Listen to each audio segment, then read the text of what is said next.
d'équipe à la caméra. I10. Vous avez 12 minutes pour la présentation. Je vous montrerai le temps restant à l'aide de cartons aux 7, 4 et 2 minutes, ainsi qu'aux 30 secondes restantes. Je ferai le décompte des 5 dernières secondes avec mes doigts et j'afficherai un carton indiquant la fin de votre présentation. Une période de questions d'une durée de 5 minutes chronométrée suivra.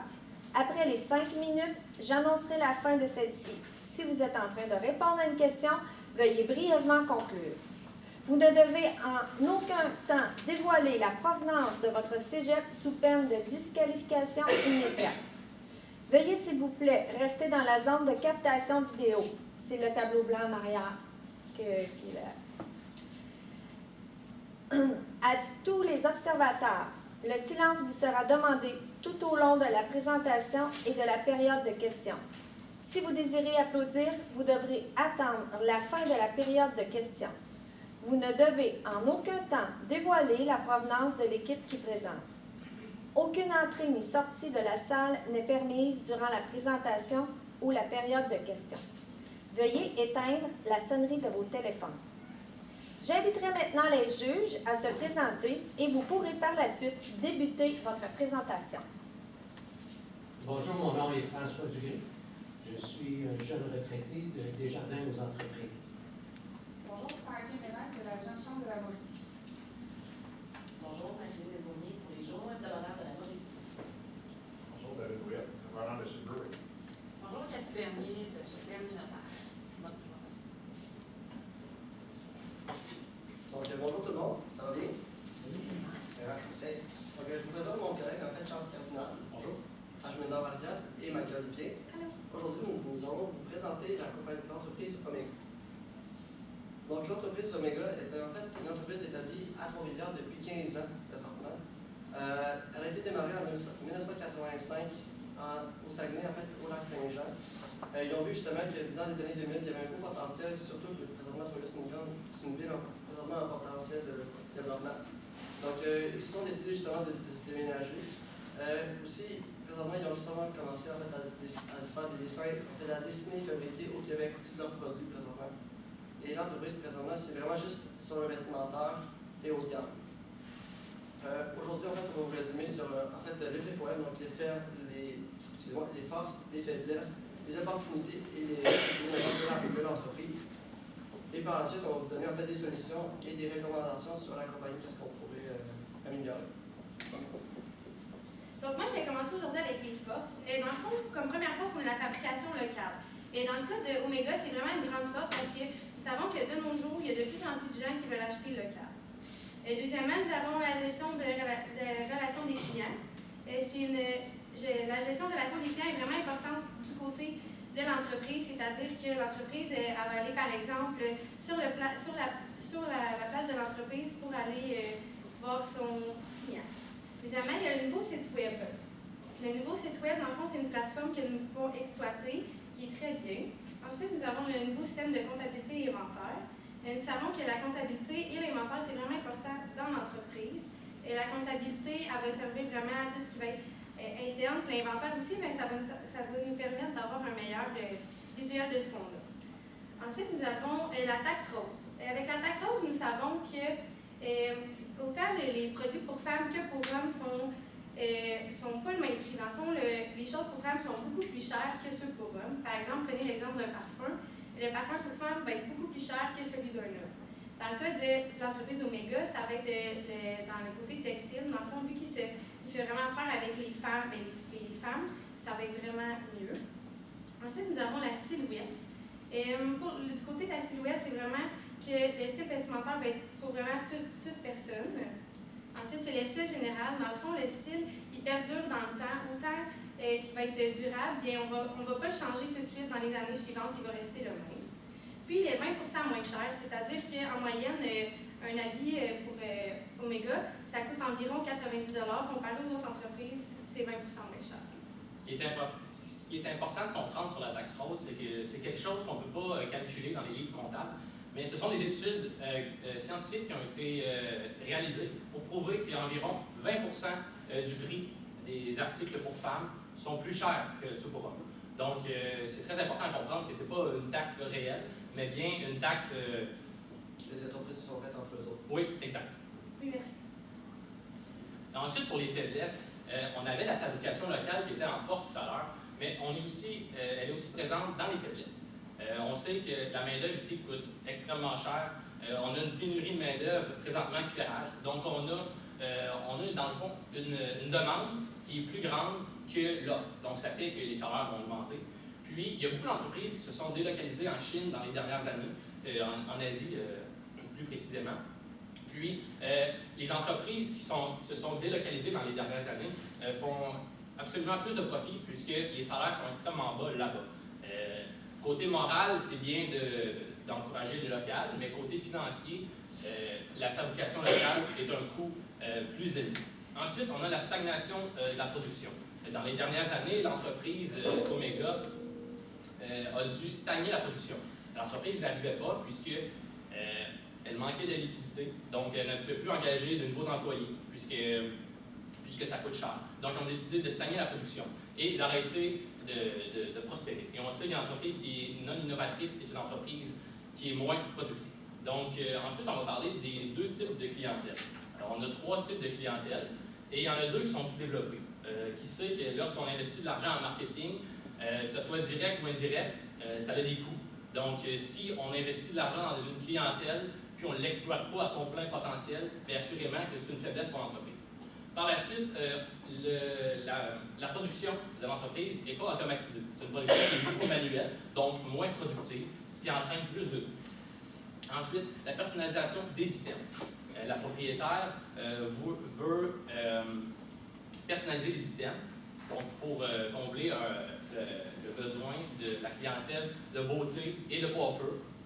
Cependant, lorsqu'on personnalise, on réduit l'efficacité de la chaîne logistique. Ensuite, on n'a aucun spécialiste financier. On n'a pas de comptable, on n'a pas de bachelier en finance dans notre entreprise, donc il n'y a personne pour guider les entrepreneurs financièrement, en quelque sorte. Ensuite aussi, on n'a aucune collection de vêtements pour les hommes. Donc, c'est seulement basé pour les femmes. On veut cependant développer le marché de la dentisterie, mais il y a des hommes dans ce marché-là. Donc, assurément, il va falloir créer une collection pour hommes, ce qui va entraîner des coûts. Ensuite, la lenteur de la production. La lenteur de la production pour un prototype. Il y a quelqu'un qui voudrait avoir une nouvelle collection. Chez Omega, ça prend de 6 à 12 mois. C'est extrêmement long.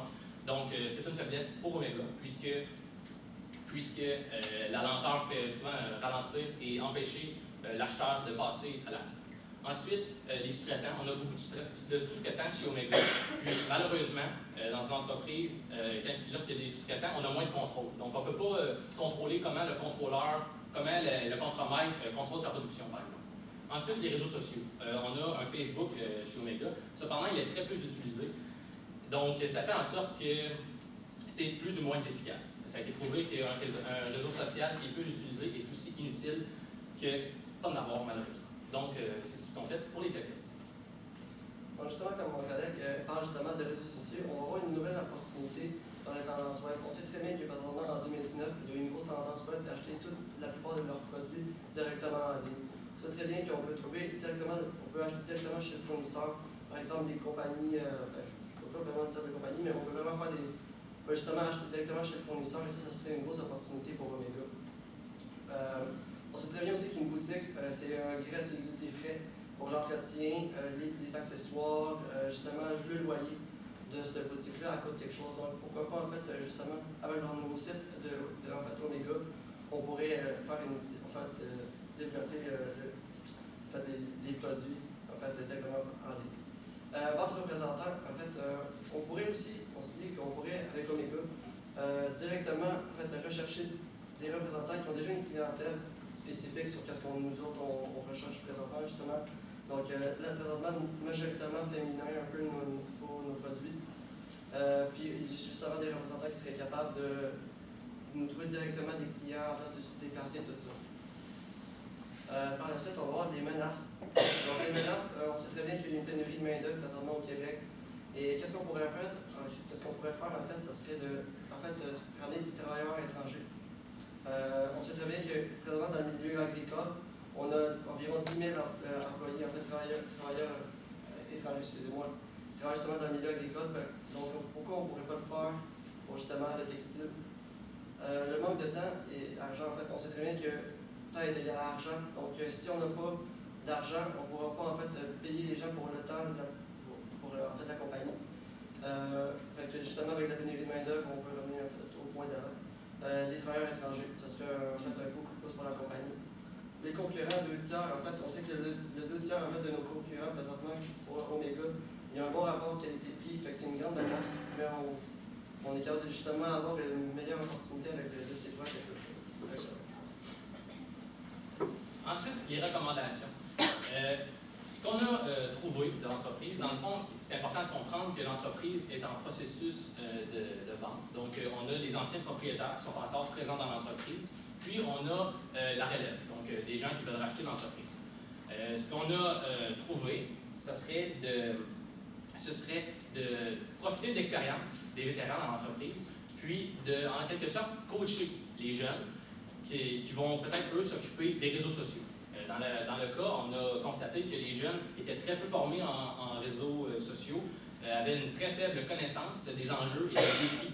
Donc, de cette manière-là, on va envoyer la relève, dans le fond, en formation. Donc, on va les former sur les réseaux sociaux. Donc, ils vont en apprendre davantage sur ce sujet-là. Puis, les vétérans, dans le fond, les personnes qui veulent vendre l'entreprise, vont coacher les jeunes dans leurs actions. Donc, puisque c'est impossible de donner de l'expérience, en fait, c'est un peu ça le concept. Puis, aussi, on nous demandait de choisir une clientèle.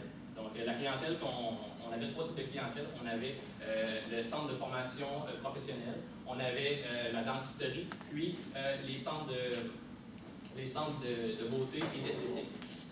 On a choisi la dentisterie puisque c'est exactement à quoi les besoins de la dentisterie sont exactement à ce qu'on correspond en tant qu'entreprise. Donc, la dentisterie veut un bon rapport qualité-prix, veut de la qualité, puisque avec le travail que les gens en dentisterie font, c'est important d'avoir une bonne qualité. Puis, donc, ça correspondait exactement à nos caractéristiques. Donc, est-ce que vous avez des questions?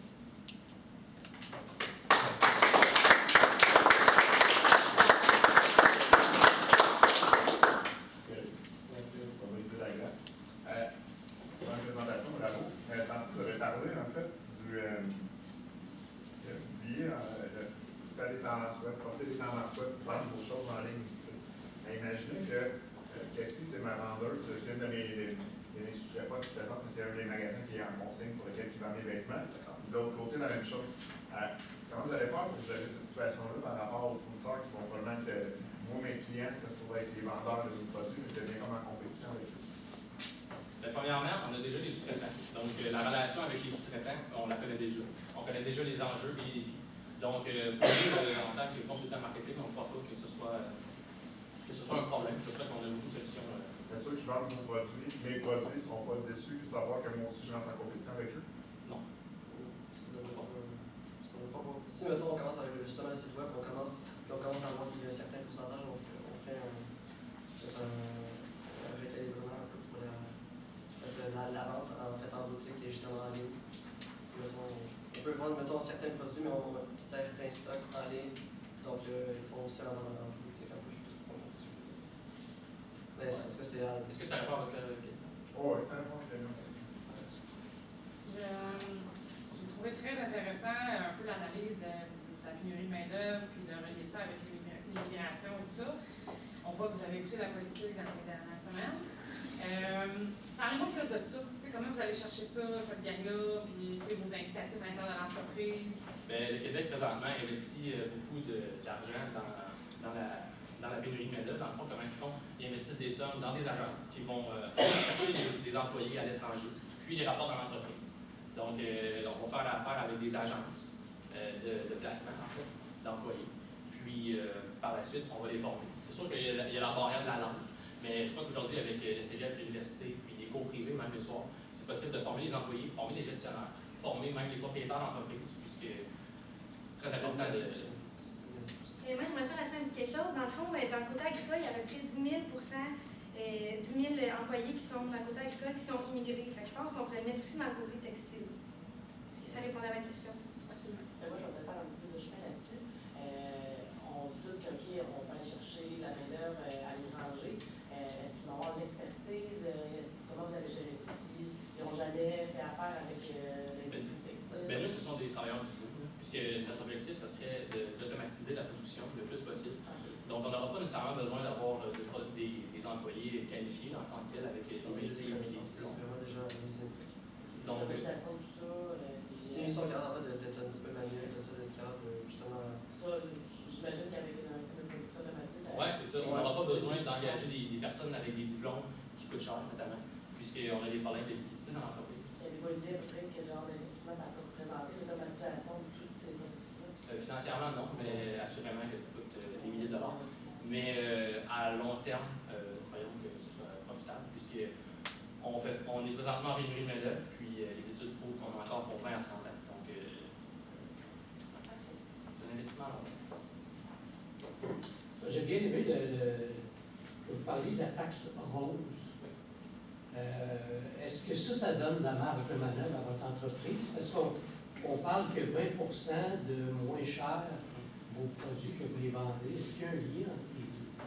Bien, assurément que la taxe rose, ça va aider à avoir une plus grande marge de profit, là, puisque l'entreprise vend principalement à des femmes. Donc, assurément, le 20% qu'on va chercher, on va sûrement aller chercher en profit. Financièrement, on n'a pas les chiffres. Mais c'est sûr que du 20% de moins cher, non, c'est seulement le lien que vous cherchez dans le fond, le 20% moins cher puis la taxe rose. Il n'y a pas nécessairement de lien direct, mais indirectement, c'est sûr que ça a un impact, là, puisque si on vend moins cher, on a un bon rapport qualité-prix, on va obtenir plus de ventes, on va obtenir plus de profit. Ici. Donc, on cherche peut-être plus de volume. Vous avez abordé une faiblesse qu'il n'y avait pas de département homme. Répondez-vous à cette demande aussi? C'est sûr que ça va être à développer. C'est sûr que, comme justement on dit, qu'on fait, ça serait la dentisterie, notre clientèle à la base, il y a en fait des CFP un peu professionnels. C'est sûr qu'à l'intérieur de ça, il y a justement des hommes. Donc, on devrait justement développer un certain marque de linge pour hommes. Ça fait partie de la stratégie. Oui, exactement, c'est dans nos stratégies. Ouais, donc, ça serait de créer une collection pour hommes. Puis, exact, puisque là, on veut se diriger vers la dentisterie. Puis, il y a des dentistes hommes, donc on doit créer une collection pour hommes. Donc, ça serait peut-être un petit enjeu, mais rien d'énorme, puisque si on prévoit l'automatisation, Délaissez-vous complètement. Terminé.